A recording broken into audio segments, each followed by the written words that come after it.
스가랴 10장의 말씀은 이제 우리들에게 몇 가지 말씀을 해주고 있습니다. 하나님의 완전한 통치, 메시아 나라가 임하게 될 것이라는 약속의 말씀이 있습니다만은 1절에 보면은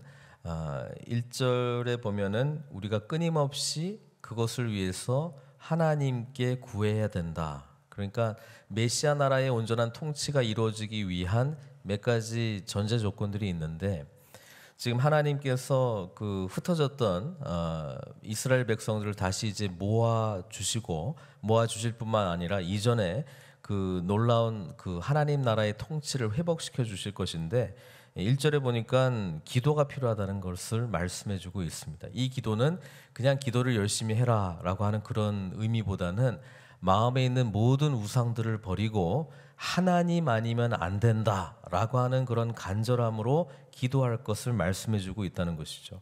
1절에 보면 이렇습니다. 봄비가 올 때에, 성경에 보면은 이른 비 늦은 비가 있습니다. 그래서 늦은 비가 지금 봄 3, 4월에 이제 해당이 되고요. 이른 비는 10월, 11월에 해당이 되는데, 유대력으로 따져 보면은 이 봄비, 그러니까 늦은 비는 뭐냐면 결실을 맺기 전에, 그러니까 과실들이 다 열매를 맺기 전에 필요한 비죠. 그러니까 이때 보통 옵니다. 자연적으로 이제 보통 오게 되는데, 신명기에도 하나님께서 너희들을 위하여 이른 비와 늦은 비를 보내주시는 분은 하나님이시다 이렇게 말씀하고 있습니다. 그러나 이스라엘 백성들이 농경 사회를 가나안 땅에 정착해서 시작할 때에 그들이 섬겼던 신이 있었죠. 다름 아닌 바알 신이었습니다. 바알 신.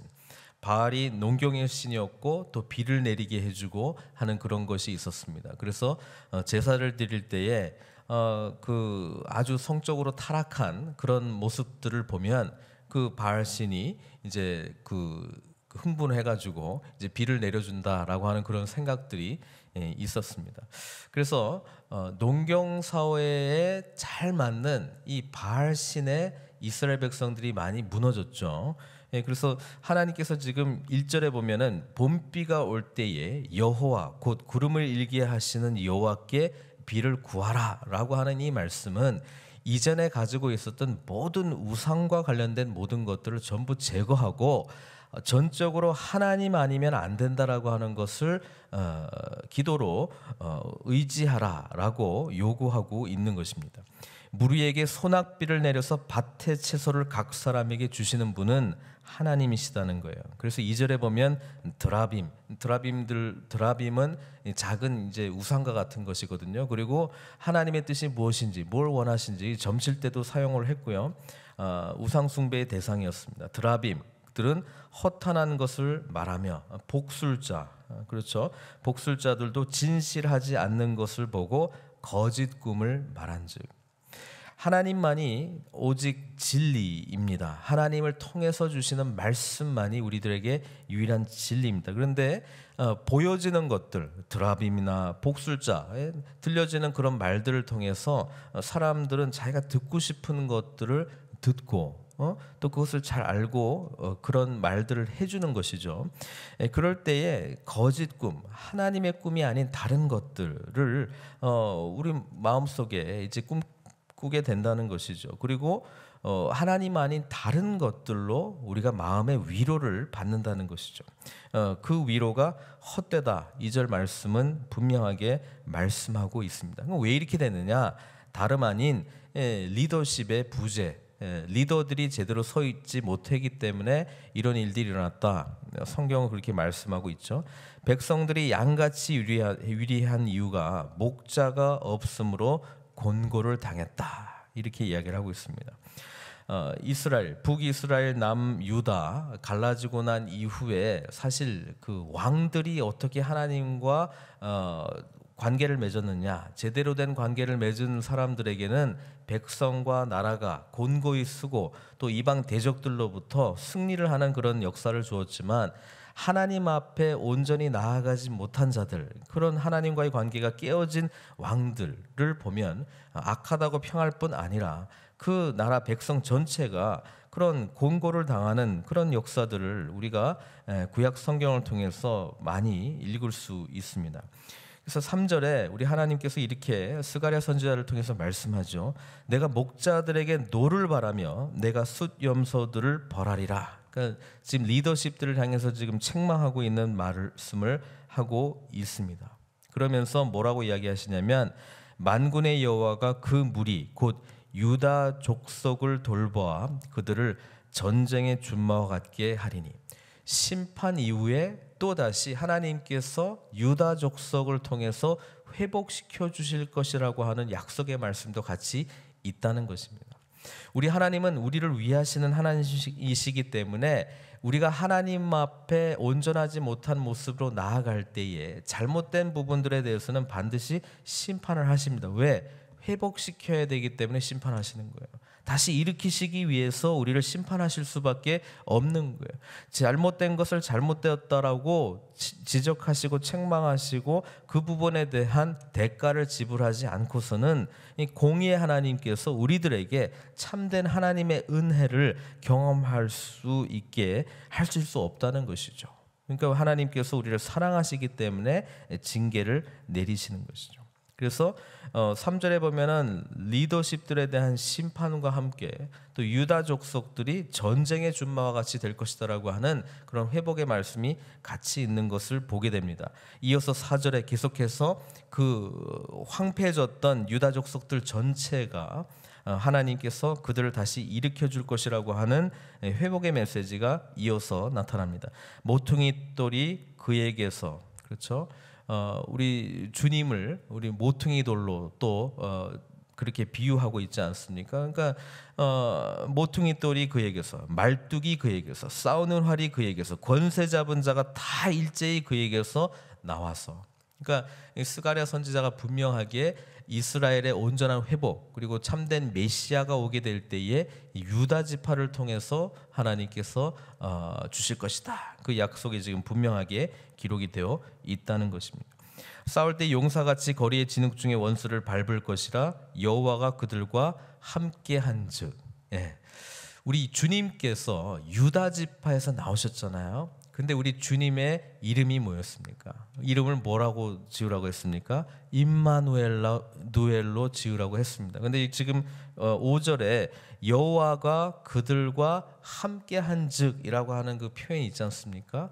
그래서 이미 앞으로 오실 메시아에 대한 이런 그 예언의 말씀들이 스가랴서는 계속해서 지금 말씀해주고 있는 거예요.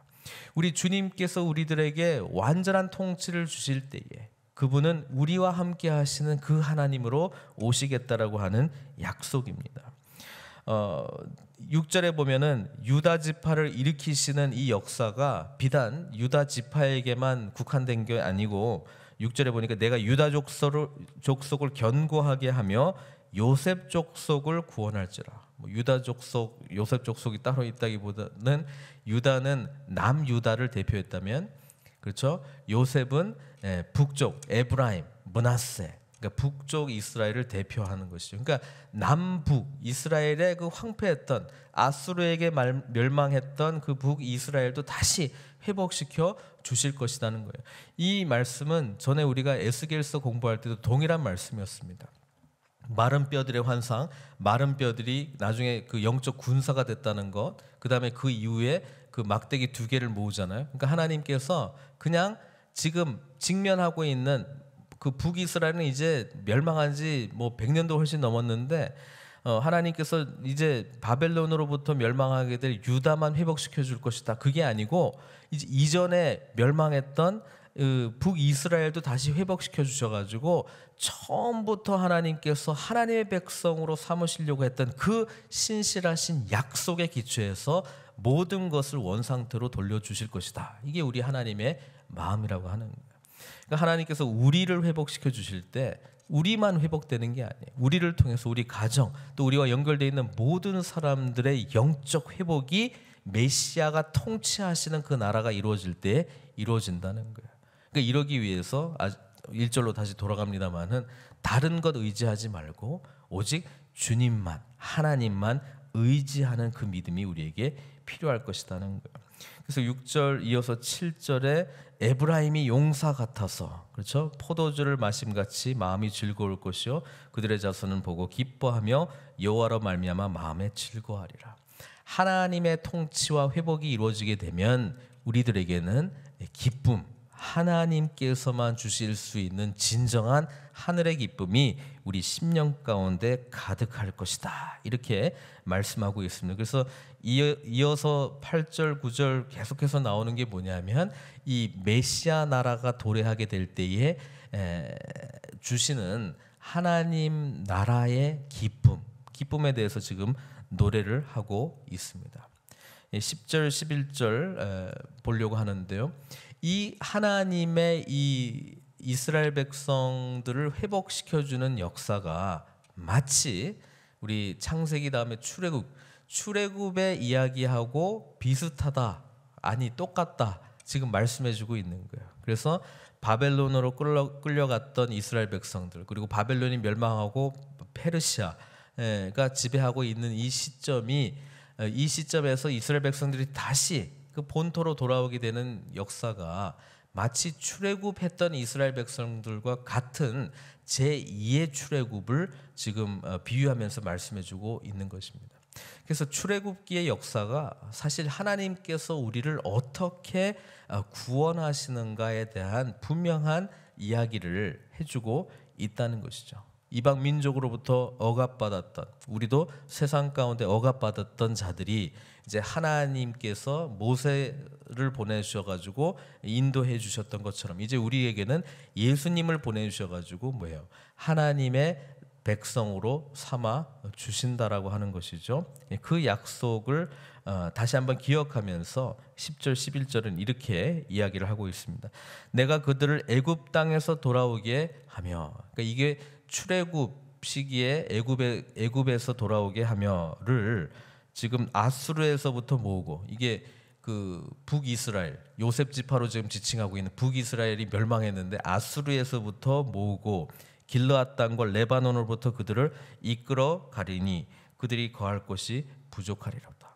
그러니까 출애굽의 이 약속을 다시금 하나님께서 회복시켜 주실 것이다, 이렇게 말씀하고 있고요. 그다음에 홍해를 건너는 사건을 11절에 보니까 고난의 바다, 이렇게 표현하고 있습니다. 내가 그들이 고난의 바다를 지나갈 때에 바닷물을 물결을 치리니 나일의 깊은 곳이 다 마르겠고 아수르의 교만이 낮아지겠고 애굽의 규가 없어지리라. 그렇게 강성했던 애굽의 군대, 그렇죠? 마병과 이 군대가 이 홍해물에 이렇게 삼킴 받았던 것처럼 하나님께서 이방 대적들을 그렇게 치실 것이다라고 이야기를 하고 있습니다. 그리고 우리 믿는 자들은 뭐예요? 그 동안에 그렇게 힘들고 어렵게 살아왔던 그 고난에 이제 바다를 지나서 이제 다시금 하나님만을 온전히 의지하는 하나님 나라 통치의 세계로 나아가게 될 것이라는 거예요. 그래서 12절에 우리 하나님께서 이렇게 말씀하십니다. 내가 그들로 나 여호와를 의지하여 견고하게 하리니. 그러니까 이 모든 과정들은 사실 이스라엘 백성들이 하나님을 온전히 의지하지 않았기 때문에, 또 리더십들이 영적 리더십을 제대로 발휘하지 못했기 때문에 나타났던 결말이었지만, 이 심판으로 말미암아 사실은 하나님은 회복의 과정들을 일으키고 있었다는 거예요. 잘 생각해 보면은 우리가 힘들고 어려울 때에 누구를 더 의지하게 됩니까? 하나님을 더 의지하게 되잖아요. 그러니까 이스라엘 백성들도 이제 쓸데없는 드라빔, 복술자, 이방 신들을 의지하지 말고 이제 이 고난의 바다가 곧 구원의 바다를 통과하는 것이고 더욱더 하나님을 의지하는 그런 바다 경험이 된다는 거예요. 그러니까 우리 주님께서 가신 길이 고난의 길이지만 축복의 길이듯이 우리가 가는 이 길이 때로는 엄청난 고난을 경험하는 이 길이지만 사실은 하나님을 더 부르짖고 의지할 수밖에 없고 주님밖에 없습니다, 주님 아니면 안 됩니다라고 하는 고백은 이 고난의 바다를 통과할 때 우리가 배우게 된다는 사실입니다. 그래서 12절에 하나님의 축복이 무엇입니까? 인간의 입장에서는 고난이지만 하나님 입장에서 보면 오히려 그것이 우리를 연단하고 나 여호와를 의지하고 하나님을 의지하게 하고 견고하게 된다는 거예요. 더 강한 자가 되었다는 거예요. 그들이 내 이름으로 행하리니. 그리고 이제 주님의 이름으로 삶을 목표를 정하며 나아간다는 것입니다. 이것이 하나님의 말씀이니라. 이렇게 오늘 우리들에게 말씀하고 있습니다. 사랑하는 성도 여러분, 메시아 나라가 임하고 하나님 나라의 통치가 임하는 것이 우리 하나님의 분명한 비전입니다. 우리는 그 가운데에 하나님을 만나고 우리 삶 가운데 여러 가지 일들이 진행되는 것 가운데에 주님의 뜻을 구해야 될 줄로 믿습니다.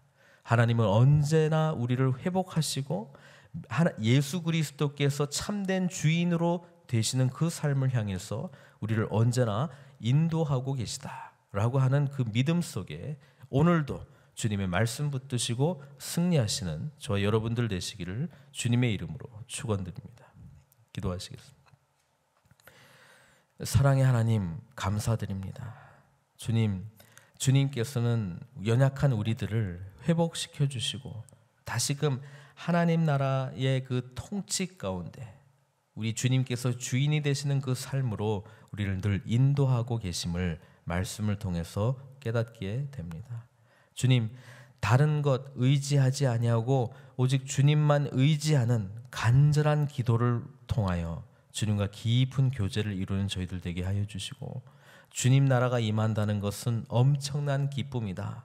그 기쁨의 소망을 갖고 오늘도 우리 삶 가운데 찾아오는 고난의 바다가 있을지라도 주님을 더 의지하며 복된 길로 나아가 하나님께 영광과 승리한 삶을 올려드리는 저희들 다 되도록 인도하여 주시옵소서. 거룩한 성령께서 오늘도 함께하여 주실 줄 믿고 예수님의 귀하신 이름으로 기도드리옵나이다.